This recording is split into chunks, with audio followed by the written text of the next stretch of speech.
Sun cast a shadow, a digital line is coming over the mountain and over your mind. Double down your Bitcoin, hang on for the ride. We're moving into the future, one block at a time. We're moving into the future, one block at a time. Welcome to Once Upon a Coin, documenting the ongoing history of blockchain and cryptocurrency. As always, I'm your storyteller, Jason Cassidy. Today's story looks at the birthplace of some of the biggest projects, innovations, and memes industry has ever seen. That's right, we're looking at what crypto was like before social media got involved. This is the story of the Bitcoin Talk Forum.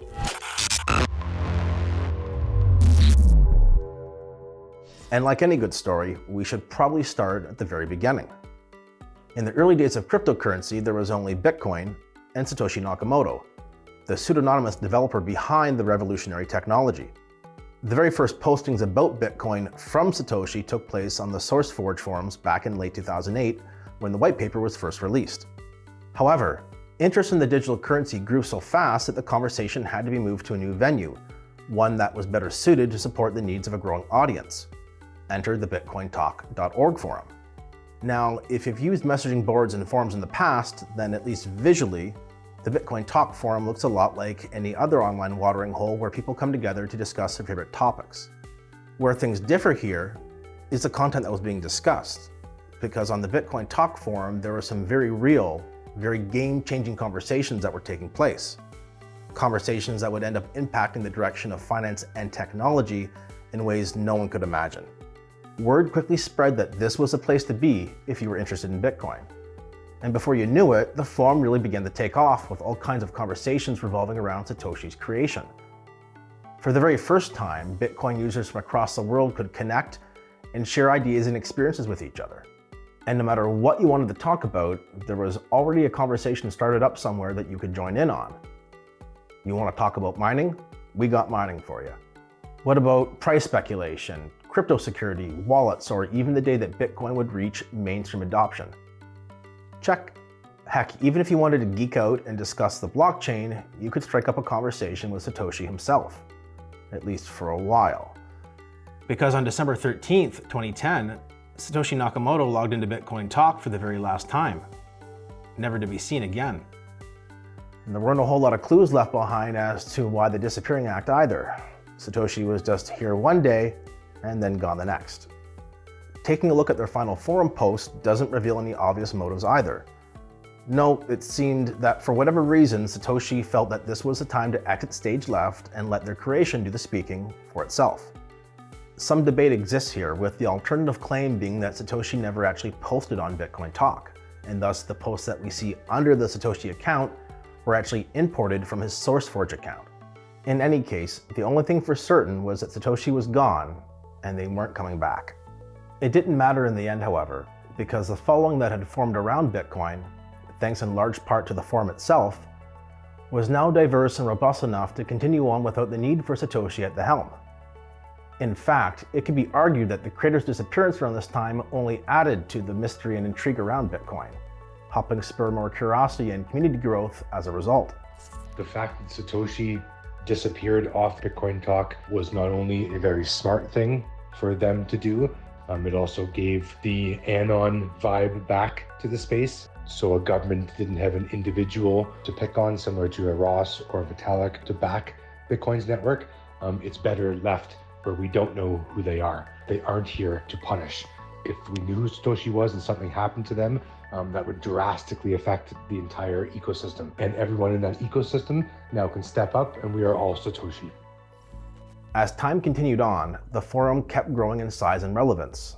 And by 2011, it was now the hands-down, undisputed king of the crypto jungle. Some of the biggest names in cryptocurrency history frequented the forum around this time. Names such as Andreas Antonopoulos, Adam Back, Roger Ver, and Gavin Andresen all called the forum home at one point or another. With all these bright minds and curious onlookers joining forces to unlock the power of blockchain technology, then it should come as little surprise to learn that some pretty cool innovations began to spring up. The Bitcoin Talk forum may be the single biggest driving force behind the altcoin movement, as virtually every coin that came into existence after Bitcoin got its start on the forum. This era is when we began to see new entrants into the space, like Namecoin, Litecoin, Peercoin, Devcoin, Terracoin, and a whole host of others. The majority of the cryptocurrency world gained awareness of these new coins via the forum, and it soon became a trend that if you had created something new in crypto, you debuted it on the Bitcoin Talk forum. There were some cool new features coming out with altcoins. Peercoin introduced us to the proof of stake concept, while Namecoin proved to the industry that blockchain had more applicable use cases than just sending money back and forth. You could decentralize internet domain names via the .bit extension. But more importantly, the advent of the altcoin meant that if you had missed out on Bitcoin early on, you now had a second chance to make up for that missed opportunity by owning a healthy amount of the right altcoin before it went supernova. The early days of the Bitcoin Talk forum were filled with excitement and curiosity as we were all gathering to learn as much as we could about this groundbreaking technology and all the possible use cases that it could be applied to. Fast forward into altcoins, and now we had a chance to take our Bitcoin and invest it into other projects such as Litecoin, Peercoin, and Namecoin. That took the buzz to a whole new level, and as investors, we had a first-time opportunity to then start investing our Bitcoin. This is some of the earliest FOMO that I had ever personally witnessed, and it created some unreal scenarios. Everyone wanted to have the next altcoin because if it had the right mix of elements, maybe it could become the next Bitcoin. Hey, maybe it could even become bigger than Bitcoin. FOMO makes some people think and do some crazy, crazy things. Just how crazy? Well, try this on for size. In the early days, there just weren't many exchanges that supported altcoins, and for the ones that did, they weren't exactly known for listing new coins in a timely manner. Thus, if you wanted access to the next big thing in crypto, you had to acquire the new coin without the aid of an exchange. This led to people coming together on the Bitcoin Talk forum to basically create their own market. The setup looks something like this. For a small fee, a trusted community member would act as an escrow between buyers and sellers, using an Excel spreadsheet to track the transactions. This was the market. Once a deal was agreed upon, you'd send your Bitcoin to the third-party escrow, and if everything went well, you'd soon be receiving a heaping helping of the latest new altcoin on the scene. Both the amount of risk involved here and the level of trust required in this situation is hard to fathom given how far we've come today. Yet, back then, this is how the altcoin market functioned, and people basically accepted it for lack of any better available option. I went down the crypto rabbit hole in 2011 after Wired shared an article about how Bitcoin had just gone to $30. And I was familiar with it from the year before at less than a penny. But there was very little understanding, very few people commenting on it. And one of the only places where there was information was the Bitcoin Talk forum. But yeah, that was a good way to get other people's perspectives, to identify trends and opportunities. And yeah, it was really the central place to learn about Bitcoins in the really early days. A lot of people were using anonymous third parties on the forum to trade Bitcoin or alternative currencies because largely of the fear of missing out. People that ended up brokering these trades, at least at scale, often had built up some level of reputation. And a lot of people had a really hard time in the early days getting exposure to any type of digital asset because either you had to deal with someone peer-to-peer that was probably not trusted, or you would need to put cash into an envelope and mail it to the other side of the world, a random PO box, which also was not very comfortable. So it was really difficult to find a way to get exposure to Bitcoin or early altcoins. Having been part of this myself, I can tell you that the birth of the altcoin era was something that you really had to experience. Words just don't do it justice. And to be honest, for most people back then, altcoins were simply just another way to make more Bitcoin. But this all changed when in 2013, the blockchain landscape began to evolve, and once again, the Bitcoin Talk Forum was front and center for this transformation. This is when we started seeing more polished blockchain projects make their presence felt.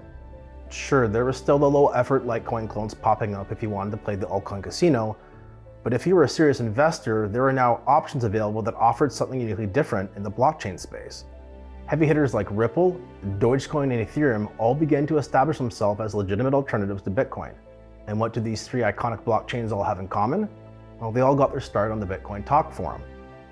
This meant that if you were on the forum back in early 2014, you were likely introduced to Ethereum before 99.9999% of the world was. If you happened to like what you saw and invested some of your Bitcoin into it, you did spectacularly well, as the Ethereum ICO price came in at 31 cents US per Ether.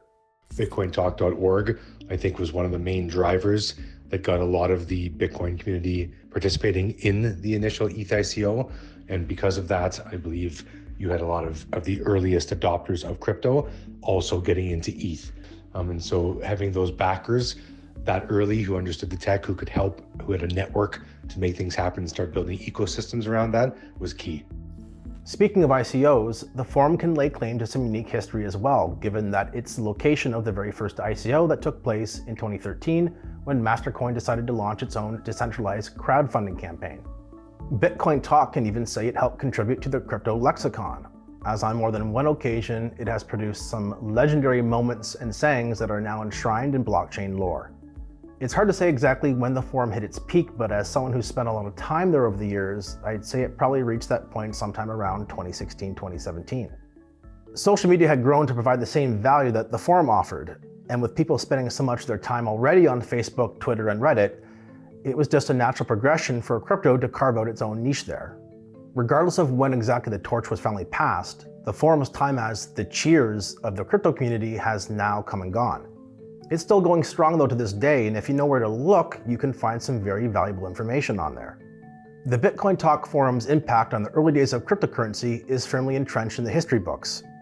Its legacy intact and available online for all to read. In my opinion, the forum will always maintain some level of relevancy simply due to the impact it had on the blockchain space. And I truly do miss those days so long ago now when the crypto world was a much quieter place than it is today. There was just something magical about the place, and I consider myself lucky to have been a part of those early days now. Well, I hope you enjoyed today's stroll down memory lane. Until next time, stay safe and be well, my friends. I'll be back soon with another incredible story to tell you.